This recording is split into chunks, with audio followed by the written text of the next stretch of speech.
Welcome back to the county seat. You know, it wasn't that many years ago that if you wanted to fly out to Chicago, New York, or Los Angeles, you had to get in your car no matter where you lived in the state of Utah and drive all the way to Salt Lake. And it also used to be that if you were going to have a convention here of any kind of national group, the Salt Palace was the venue. There were no others.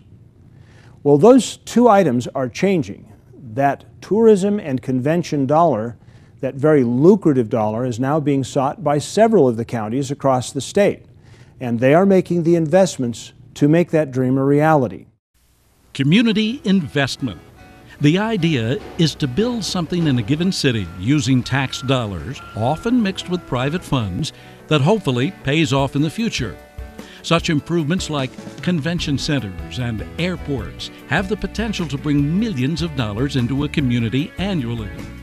Some see government spending in community improvement a long-term gain, while others ask a more pointed question. It's just a proper role of government. Is it going to do what it's meant to do, and that is revitalize this area, this county, bring in business, bring in tourism, bring in dollars so the businesses can thrive? For many in communities currently working toward building or completing convention centers and airports, the payoffs are clear. Often, small changes to a community's profile can make a huge difference. In the case of the Provo Airport, adding one new flight to Denver has already had an impact. It allows them to do a day trip to Denver. They can go here at 8:30 this morning, return at 9:15 at night. It also connects up to 30 cities, connecting in our largest hub of Denver, Colorado, all the way out to the East Coast, New York, Washington, D.C., and so forth. This flight's it's benefit to not only Provo, but the entire Utah Valley area. Anyone can benefit from this. The ease and convenience of being able to come to this airport and this facility, rather than having to travel up to Salt Lake and deal with the mass crowds there, that's a benefit to anybody. I just know that commercial service here is going to help Provo grow and make it a better place to live. But the airport is only the beginning. Last week, the final piece of steel was placed in the new Provo Convention Center to maximize the airport's potential. The Convention Center uses a mixture of public and private investment to be fully funded. It's quite a voice from the private sector, private businesses that came to the county and to the other local government officials and asked for this to be built, just because there's such a need in the local community. My company runs events from time to time. I attend a lot of others, investment conferences, things like that. I've never been to one that isn't near an airport that can carry a commercial flight. And so I think it'll help a lot. In fact, I would think that regardless of how much success it goes one way or the other, having an airport nearby with regular flights is kind of essential.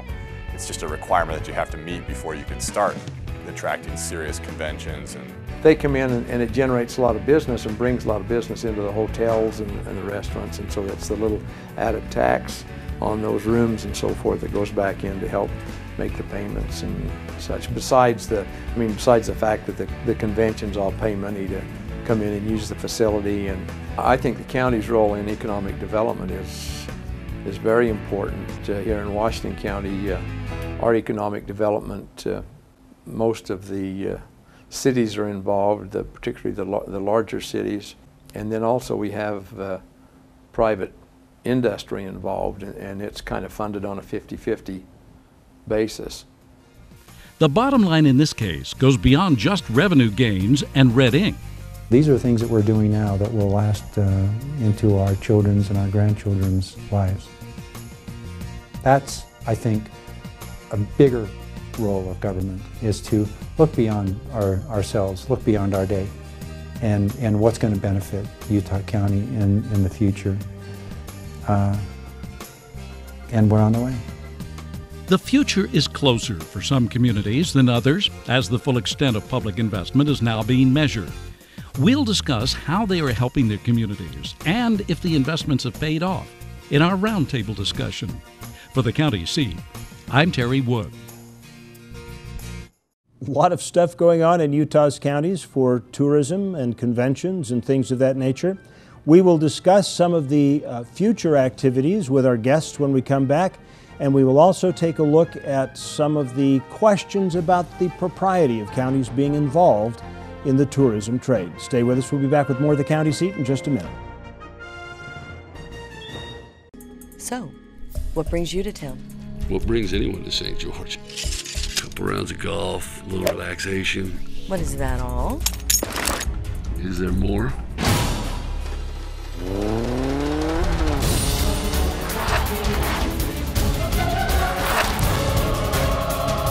In a retirement community? Should have stuck with the back nine. What is play? Is it culture? Is it adventure? Is it... Ooh, it's a destination. Oh, yeah, that's right. That's correct. Cedar City and Bryan Head Resort in the heart of Iron County, where outdoor excitement, culture, and the iron industry melts together. Come and forge a new adventure where play is the thing. You haven't forgotten how to play. It's just that you haven't been to the right place yet. There's a lot to see and do in Duchesne County this month. Beginning August 1st through the 6th is the Uinta Basin in celebration. Join us in Roosevelt for this annual event that has been going on for more than 75 years. The entire week includes sporting events, arts, crafts, pet show, games, and the grand finale Saturday night with fireworks and Chuck Wicks. Duchesne County, close enough for business, far enough to get away.